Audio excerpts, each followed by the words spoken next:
Welcome to Rock Club's record album review of Depeche Mode, Black Celebration. My name is Kevin Z, and I'm a lifelong musician and music fan. Now, I'd like to think that I've gained musical wisdom from my over 50 years of listening to, performing, and studying music from among my many favorite artists. Now, don't forget to hit like and subscribe to my Rock Club channel, as I intend to review another monumental album each week. Now, I grew up with classic rock bands like Led Zeppelin, Boston, and Kiss. I watched as new wave bands like Duran Duran hit big on MTV and television shows like Friday Night Videos. I witnessed the evolution of 80s alternative rock, hair metal, and the rise of grunge. So I'll give you my perspective on epic rock albums spanning across these years. I hope I can pass along some of this knowledge to my daughters, Sky and Ava, whose playlists include tunes from my record collection and also off of my first generation iPod here. Also, folks at work who heard my playlists and commented how today's music had changed so much. These are some really cool bands they had never heard of before, and I'm hoping Generation Z can benefit from my knowledge of these great artists and bands. I'm reviewing artists' albums in the formatted order as they were originally intended to be listened to, so keep in mind these are my opinions. Feel free to comment, agree, or disagree. So let's begin. Some albums are meant to be listened to from start to finish. Think Pink Floyd Dark Side of the Moon, or Radiohead OK Computer. They pull the listener into another world with a soundscape so immersive that before they know it, the audience has become hypnotized. I'm hypnotizing you. That's the magic of Depeche Mode Black Celebration.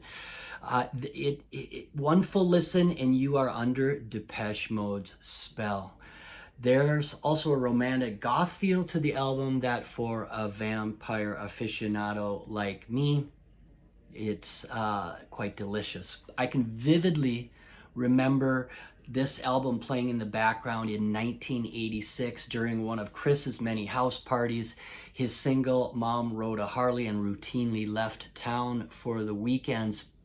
We would party at Siffy's house, which we affectionately nicknamed him, all weekend when his mom left town. So I was on the stairway in my black pinned Gerbeau jeans and a Paisley Genera shirt, kissing Jenny on her huge lipstick covered lips while Depeche Mode song Stripped echoed off in the distance. It was a memorable stuff, like a scene right out of a John Hughes film, and Depeche Mode Black Celebration was its soundtrack. Released March 17th, 1986, Depeche Mode Black Celebration was the band's fifth studio album, following on the success of the British quartet's previous synth-pop album Some Great Reward with its huge hit song People Are People. In 1985, Black Celebration would take the band on a darker, industrial-sounding path based on the demos by primary songwriter Martin Gore. Along with playing synths and piano, Gore also sings lead vocals on half the tunes on the album. David Gahan is the band's handsome lead singing frontman. Alan Wilder ingeniously programmed much of the danceable synth rhythm and drum parts, and then Andy Fletcher, the often overlooked but vital member, plays synthesizers on the album, and he was often the vital tie-breaking voting member of the group. The album opens with a sort of foreboding or ominous soundscape. I'm talking about the title track, Black Celebration. You hear these strange synthesized sounds and altered voices. Then the opening melody followed by deep bass chords. David Gahan invites us in. Let's have a black celebration. Black celebration tonight. The song builds with a fantastic rhythmic groove added in. You'll begin to sway to the music, I promise. With the spell now cast, you become immersed. Gahan and band continue the chant throughout the song. Black celebration tonight. I'll drink to that. Let the celebration begin. Track 2, side 1 is Fly on the Windscreen. It begins with a British accented voice repeating the line, overdone with, overdone with. Could the end actually be so delicious? For goth enthusiasts, that would be more romantic than to die in your loved one's arms. Gahan implores us that death is everywhere. And come here, kiss me now. If that doesn't get your blood pumping, then you haven't any heart or soul. I'm just kidding. You could already be undead for that matter. The rhythm of this song is amazing. Alan Wilder hypnotizing the listener with what sounds like almost like a double kick drum fill in this tune. Track 3, side 1, is the first of many love songs off the album entitled A Question of Lust. It was also the second single released off of the album. This song, written and sung by Martin Gore, has become a Depeche Mode fan concert sing-along favorite. Who can't be pulled in by the chorus? It's a question of lust.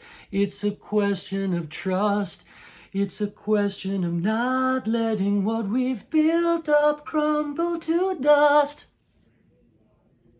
If that doesn't get the panties dropping, I don't know if anything will. Side 4, song 4, side 1, is this almost gospel-inspired song with Martin Gore at the piano, singing lead vocals. It's the track entitled Sometimes. It's a sad song about questioning our very existence. What's the meaning of life? It's a song like this that has given the band the nickname Depressed Mode. Sometimes it's nice to have a good cry, I guess. Track 5, side 1, is It Doesn't Matter Too. This catches the listener with a choir voice synthesized melody. Add in this cool xylophone part for good measure. Written again by Gore, it is part 2 of the It Doesn't Matter series, with part 1 being from the band's previous album, Some Great Reward. Here again, Depeche Mode touches a nerve, making you experience emotion. Have you ever slept with someone that you didn't love or trust? Yeah, me too. Side 2, track 1, A Question of Time, was the second single released off the album. It's a fantastic song with David Gahan back again on lead vocals, narrating the story of taking a 15-year-old girl under his wing, trying to save her from the predators that are lurking to mess you up, to strip you down and have their fun with my little one. Being a teenager is dangerous, right? Track 2, side 2, is the epic song Stripped. This tune was the first single released off the album. Fire up the engine, start up the machine. The sampled sounds are captivating, and the running engine provides the rhythmic pulse for this infectious song. It's a song of seduction. Let me see you stripped down to the bone. When performed live in concert, this song whips the audience into an absolute frenzy. Play it for someone you love or want to seduce. Results may vary and are not guaranteed. Track 3, side 2, is a duet of sorts sung between both Gahan and Gore. It's the track entitled Here Is the House. It's a mid-tempo song written about confiding in somebody, using a house as a metaphor for one's own heart, telling them your deepest secrets. You know, the deep stuff that the teenage girls like to revel in. That's why the band's fan base had so many rabid female fans. That's okay, because I kind of liked being surrounded by women, and the odds were in my favor. Track 4, side 2, is Gore again forcing the listener to dig up some deep feelings in the track entitled World Full of Nothing. This isn't your typical bubblegum pop music. It's purposely heartfelt. That's why Depeche Mode are still around with Gore and Gahan being the last two remaining original members, still making great music and still hugely popular. Track 5, side 2, is the very haunting Dressed in Black, quite possibly my favorite track off the album. Gahan sings of a woman dressed in black, casting a spell over him. We've all been there or desperately desired to be. She's dressed in black again, and I'm falling down again, down to the floor again. I'm begging for more again, but oh, what can you do when she's dressed in black? Be sure to lock your bedroom door, by the way. The album ends with the memorable track, New Dress, another in a long list of songs from this album, regularly performed in concert. With its infectious rhythm and brilliant lyrics, it's a call to action for the audience to get out and vote for what they believe in. Change the world. Wow, what a strong message. It's still relevant today, huh?